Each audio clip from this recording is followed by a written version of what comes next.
बिस्मिल्लाहिर्रहमानिर्रहीम। अस्सलामु अलैकुम वरहमतुल्लाहि वबरकातुहू। उम्मीद है सब साथी खैरियत के साथ होंगे। तो दोस्तान मोहतरम, आइए आज मसाइल सीखते हैं कि हम फ़जर की नमाज़ पढ़ते हैं, ज़ुहर की नमाज़ पढ़ते हैं या फिर जो भी नमाज़ पढ़ते हैं, नवाफिल वगैरह पढ़ते हैं, तो इनके बाद सबसे अफजल तरीन दुआ जो है वो कौन सी है कि जिनका हदीस पाक के अंदर कसरत से आया है।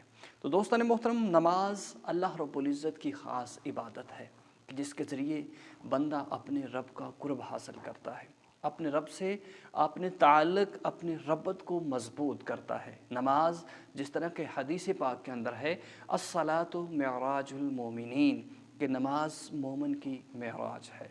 अस्सलातु इमादुद्दीन, नमाज दीन का एक सुतून है।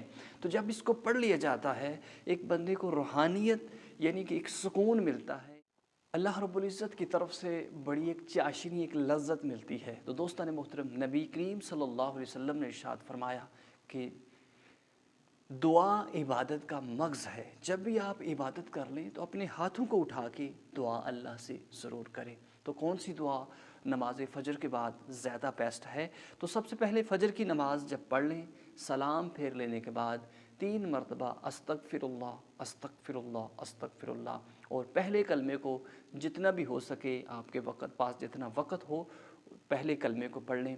उसके बाद तस्बीहात फ़ातिमा सुब्हानल्लाह सुब्हानल्लाह अल्हम्दुलिल्लाह अल्हम्दुलिल्लाह अल्लाहु अकबर करें।